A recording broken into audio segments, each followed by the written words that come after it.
Welcome back again to my YouTube channel. So sa araw na to ipapakita ko sa inyo aking daily routine sa pagpapakain ko sa aking mga Brahma, kung paano tayo makatipid sa kanila dahil nga masyado na silang malaki at saka malaki na din ang mga pagkain na makonsume nila. So ang ginawa ko dito is pag may tira-tira akong mga kanin, so yan po ang hinahalo ko sa kanilang patoka na Integra 3000 at saka binabasa ako ng konting tubig para makatipid ako ng konti sa pagkain na makonsume nila araw-araw.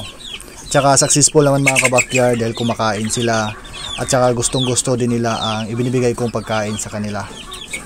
So inuna ko nga pala dito ang aking pre-sale na hen dahil nilagay ko siya dito sa gilid para makondisyon ko na siya. Dahil ang plan ko is isalang ko yun ulit for breeding kapag maganda na ang kanyang katawan at saka mataba na siya.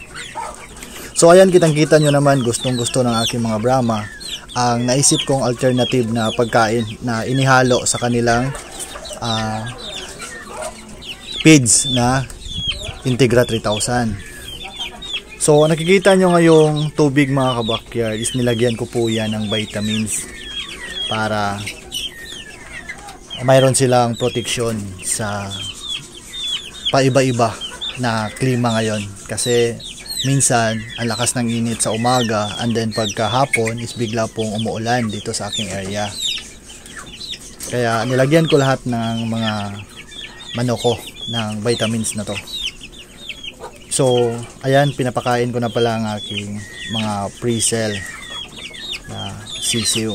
Ang ipinapakain ko po sa kanila is yung Galimax 1 kasi nasa 2-month-old pa lang sila. So pagdating nila ng 3 months old, saka na ako mag-change feed sa kanila ng Galimax 2 para medyo malaki-laki na yung mga piraso ng Galimax. Saka dito naman sa gilid is ito yung mga pre-sale ko. So baka nagtataka kayo mga kabakyard bakit wala na dito ang isa kong white na pre-sale at saka yung isa kong male and then yung dalawa kong USLK. So nabinta ko na po sila mga kabakyard dahil meron akong isang customer nag-message sa akin na gusto mag-avail sa aking mga pansy chicken dito sa aking munting backyard. Kaya nag-out ako sa kanya ng isang pair ng pre-sale at saka isang pair ng USLK. Shout out sa iyo Sir Rinan, salamat sa pag-avail sa aking dalawang pair ng mga pansy chicken. Sana maparami mo sila sa iyong backyard. So Banto Claveria po mga kabakyard ang nag-order sa aking dalawang parisan ng pansy chicken dahil gustong gusto talaga ni sir na maka-avail sa aking mga cute na manok at saka makatry din siyang mag-alaga. Dahil mabait tayo, kahit tinatabi ko yun for future breeder ko at gustong gusto talaga niya na mag-avail, kaya binigyan ko siya ng isang pares ng USLK at saka isang pares ng Fraser. So ayan po sa taas ang picture nila. So dito naman sa gilid mga kabakyard, ito yung kusyamo ko at saka yung mga corniche ko. So dito ko sila inilagay sa taas para makalakad-lakad sila ng medyo maluwag. So ngayon mga kabakyard, pag-usapan natin kung ano ba ang palatandaan pag once may sipon ang ating mga alagang manok. So kahit hindi natin gusto na makaranas ang ating mga alagang manok ng ganitong karamdaman, so SOP na po yan sa atin na need talaga tayo na makaranas, lalong lalo na ngayon na paiba-iba ang klima ng panahon. So biglang mainit sa umaga and then pagdating ng hapon is biglang uulan. So ito po ang palatandaan mga kabakyard na may sipon ang ating alagang manok. Kapag medyo basa po ang kanyang ilong at saka ayan, may dumi. So yan po ang palatandaan. Then kapag inaamoy nyo is medyo masama ang amoy. So ito po ang sign na may sipon ang ating alagang manok. So nung Saturday is grabe talaga ang tamlay talaga ng tatlong manok ko na to. At saka inagapan ko sila ng gamot para mawala ang kanilang dinadamdam na sipon.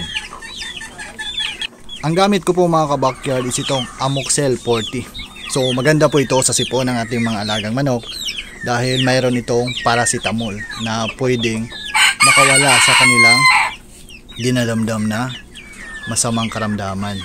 So subukan na to ang Amoxil 40 dito sa aking munting backyard dahil nga ito yung ginagamit ko sa mga alaga kong manok na may sipon, may ubo.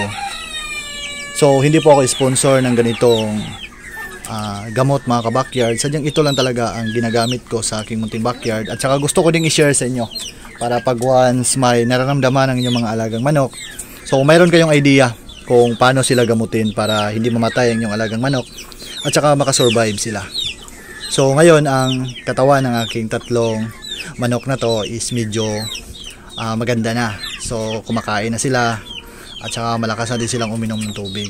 Kasi nung Saturday akala ko talaga is mamamatay na ang tatlong to. So ginawa ko ang lahat, pinainom ko sila ng Amoxil 40 at saka nilagyan ko din ang kanilang pagkain. So binasa ko po ang kanilang pagkain para makakain sila ng maayos. At saka sa awa naman ng Diyos mga ka-backyard, ngayon medyo maganda na ang pakiramdam ng aking tatlong manok. At saka malakas na po silang kumain.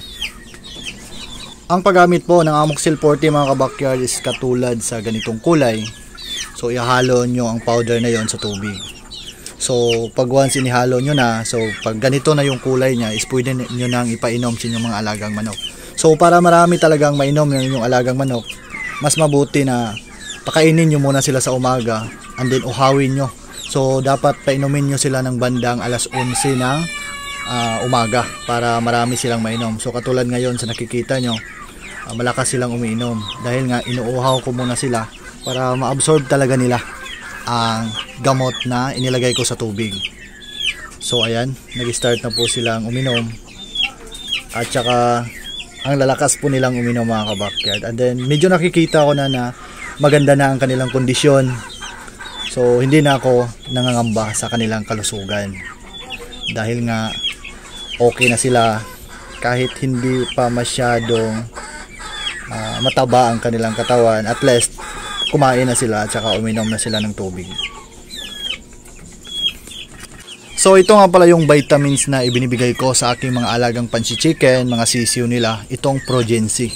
So maganda po ang Progency dahil meron itong multivitamins plus mineral plus amino acid plus electrolytes and probiotics. So ito yung vitamins na ibinibigay ko sa aking mga alagang manok. At saka pagdating naman mga ka-backyard, pag once may sipon ng inyong alagang manok, so huwag niyong kalimutang magbigay ng Primoxil para mawala ang dinadamdam na sipon at lagnat ng inyong alagang manok. So ayan, malakas na pong kumain ng aking tatlong manok na nakaranas ng sipon at ubo.